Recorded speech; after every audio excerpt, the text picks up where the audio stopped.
The Strange Case of Dr. Jekyll and Mr. Hyde by Robert Louis Stevenson. This book is part of the collection held by Bodleian Libraries at Oxford University.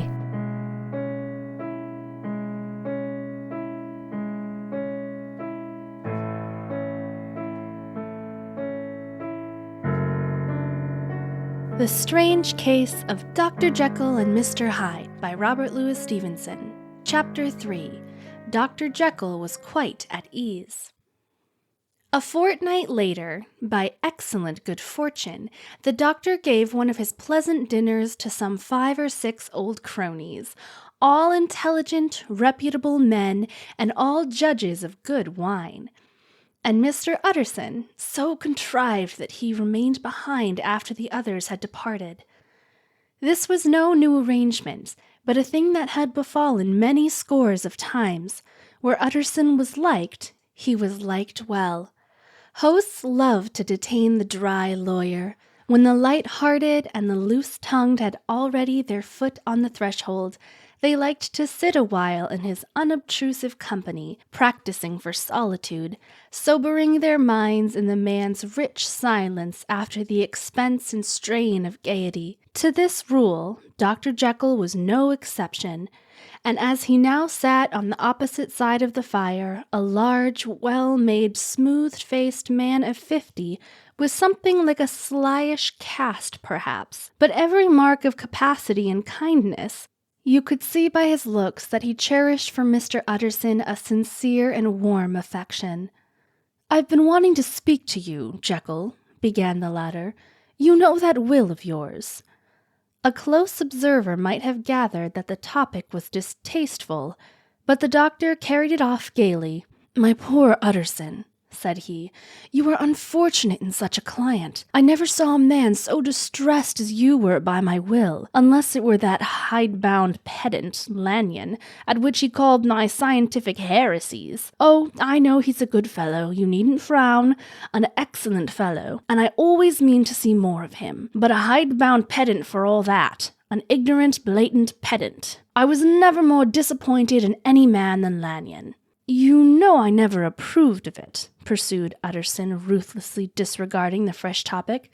"My will? Yes, certainly I know that," said the doctor a trifle sharply. "You have told me so." "Well, I tell you so again," continued the lawyer.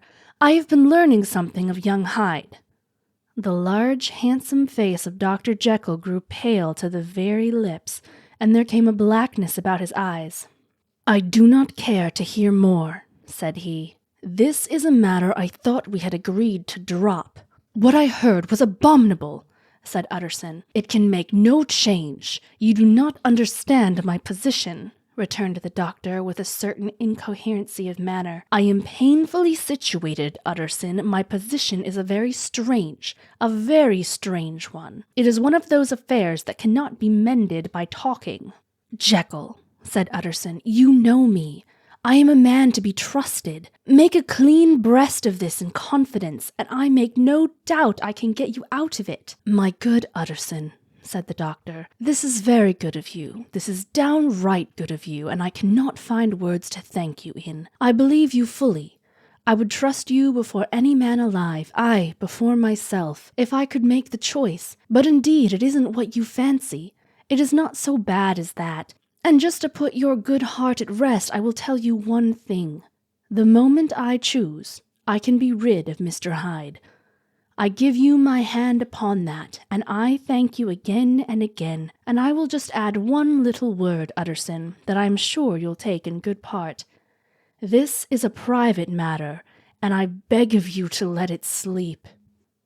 Utterson reflected a little, looking in the fire. "I have no doubt you are perfectly right," he said at last, getting to his feet. "Well, but since we have touched upon this business, and for the last time, I hope," continued the doctor, "there is one point I should like you to understand. I have really a very great interest in poor Hyde. I know you have seen him, he told me so, and I fear he was rude. But I do sincerely take a very great interest in that young man, and if I am taken away, Utterson, I wish you to promise me that you will bear with him and get his rights for him. I think you would, if you knew all, and it would be a weight off my mind if you would promise." "I can't pretend I shall ever like him," said the lawyer. "I don't ask that," pleaded Jekyll, laying his hand upon the other's arm. "I only ask for justice. I only ask you to help him for my sake when I am no longer here." Utterson heaved an irrepressible sigh. "Well," said he, "I promise."